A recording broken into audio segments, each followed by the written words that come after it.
করতেছ ই আমার পাশে আছে আমি মানে ওই সাইডে আছে আমি এই সাইডে আছি বসছি আমি এমন কয়ে লিখতেছি প্রশ্ন ধরে স্যার বলতেছে তুমি নকল করতেছ আমি বলতেছি স্যার আমি নকল করি নাই বলছে না তুমি নকল করিছো কিন্তু করার পরে আমি স্যারকে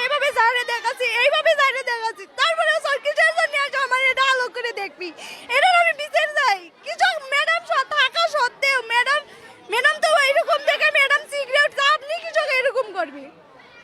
আমি এই স্যারের বিচার চাই এই স্যারকে আমি নিবই না আমরা কেউই আমজাদ স্যার কালকের গণিত না বাংলা প্রথম পত্র কাজ করছে কারণ মহিলা একটা শিক্ষক থাকার পরেও সে আমজাদ ছাড়া সে কাপড় আরোপ করছে এবং আমরা সবাই যখন স্যারকে বারণ করলাম যে স্যার এটা আপনি ঠিক হয় নাই স্যার উল্টে হাসে চলে গেল কোনো পাত্তাই দেয়নি কিন্তু পরবর্তী স্যার মিথ্যা কথা বলে যে স্যার শুধু হাতের কাপড় আলোক করছে কিন্তু এটা মিথ্যা কথা বলছে স্যার পুরো হিজাব আলোক করছিল এবং ওখানে একটা মহিলা শিক্ষক বসে আসলো তাই পরে আসে করছে যে স্যার এটা আপনার করা উচিত হয় নাই তারপরেও স্যার আলোক করে দেখছে ম্যাডাম বলতে স্যারের আলোক করা হয়ে গেছে স্যারের অপমান হচ্ছে এর আগেও স্যার এরকম কাজ করছে সেজন্য আমরা এর কোনো বিচার চাই এর বিচার হবে একবারে এই স্যার যেন বাতিল হয় এই স্যার আর প্রতিষ্ঠানে চাকরি করতে পারবে না একবারে বাতিল এবং আমরা এটাই দাবি চাই এটা যেন আমাদের দাবি যেন পূরণ করা হয় এটাই আমাদের দাবি যে আমরা সবাই প্রকাশ্যে ধরছি এটা তো রাত না এটা তো দিন আমরা সবাই প্রকাশ্যে ধরছি এর আগে অনেকবার করছে কিন্তু কেউ প্রতিবাদ করেনি কিন্তু আর আমরা থামে থাকবো না আমরা এর বিচার চাই এবং তার পদত্যাগ চাই এক কথায় আমরা পদত্যাগ চাই গন্ডগোলটা পাকাছে এখানে মাদ্রাসার মাস্টার শিক্ষক তারপর কমিটি বসছে যে এটার কি অর্ডার হবে কিন্তু ওনার যে তৃতীয় পক্ষ আছে উনি আসে প্রত্যেকবারে এরকম এর আগে উনি 2-3 বার এরকম ঘটনা ঘটাচ্ছে আমরা যা শুনছি এরকম করে ওরা টাকা খায় আসে ওর পক্ষ হয়ে এরকম বিশৃঙ্খলা করে জনগণের মধ্যে এরকম একটা বিভ্রান্ত সৃষ্টি শেষ এর কোনো বাইরে যেতে দেয় না প্রধানক মারছে এবং ওই আপনার মাদ্রাসার মারছে কমিটিক মারছে তার কই গেল এই মাদ্রাসা ইসলাম এই মাদ্রাসা দাখিল সেকশনের একটা কমিটি দাখিল সেকশনে তো এখানে গতকাল একটা ছাত্রীর সমস্যা হয়েছে আমরা তো অনেক চেষ্টা করছি মেটানোর জন্য মেটাতে পারিনি তারপরে ছাত্রীরা সময় চাইছে আমরা তাদেরকে সময় দিছি যেই সময়ের মধ্যে আগে তোমরা বোঝো তারপরে কি হয় আমরা একটা বসে সিদ্ধান্ত নেব এই মন্তর প্রেক্ষিতে হুজুর আমাদেরকে ডাকছে যে আজকে আসো স্যারের ছেলেপেলেরা পরীক্ষা দিচ্ছে না ওকে কিন্তু টেস্ট পরীক্ষা চলতেছে তো পরীক্ষা দিচ্ছে না তাহলে কী করা যায় যে কোনো একটা সিদ্ধান্ত নেওয়া হোক না হলে আমাদের একটা ঊর্ধ্বতম কর্মকর্তা চেন আছে তো তার কাছে একটা বসে আমরা সিদ্ধান্ত নেব এমন তো অবস্থায় আমরা আসলাম আসিয়া দেখি হ্যাঁ হুজুর ওই কথাই বলতেছে আরও শিক্ষকেরা বলতেছে যে কীভাবে মার্জনা করা যায় সেটা দেখেন কিন্তু আমরা তো ওইভাবে মার্জনা করতে পারবো না কারণ ছাত্রদের দাবি আছে তখন আমি বললাম হুজুরক যে শোনেন এইভাবে এখানে আলোচনা না করে আমরা আমাদের ঊর্ধ্বতম কর্মকর্তা চেন আছে চলেন এই দরখাস্ত যে একটা লিখিত অভিযোগ দিছে এই অভিযোগটা নিয়ে আমরা চেনুর কাছে যাই এমন তো অবস্থায় এরা রঞ্জু তারপরে হচ্ছে কার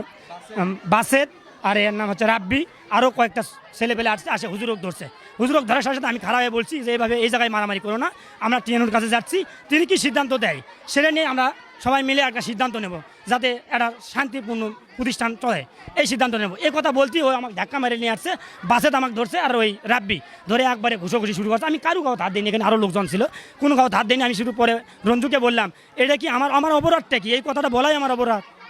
এই কথাটাই আমি রঞ্জুকে বলছি এরপরে ওরা আমাকে মারধর করছে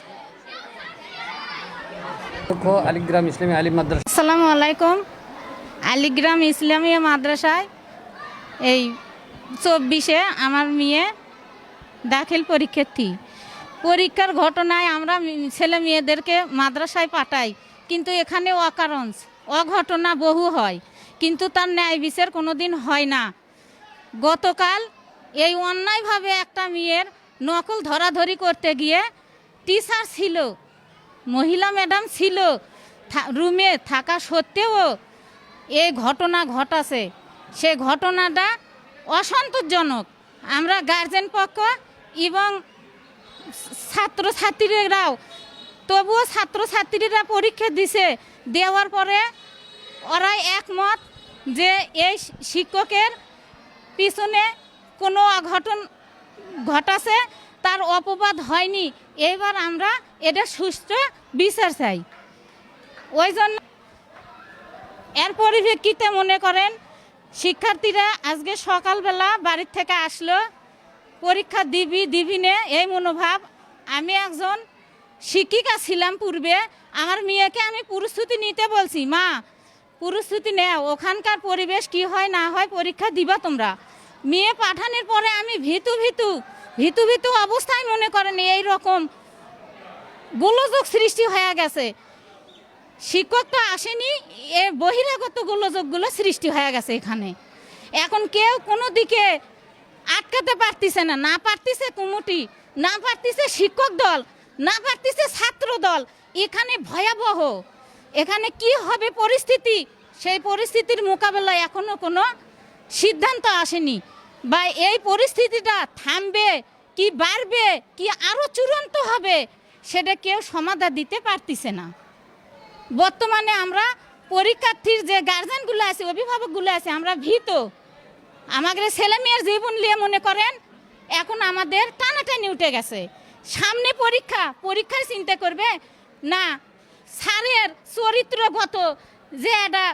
দুর্ঘটনা ওই চিন্তাই করবে।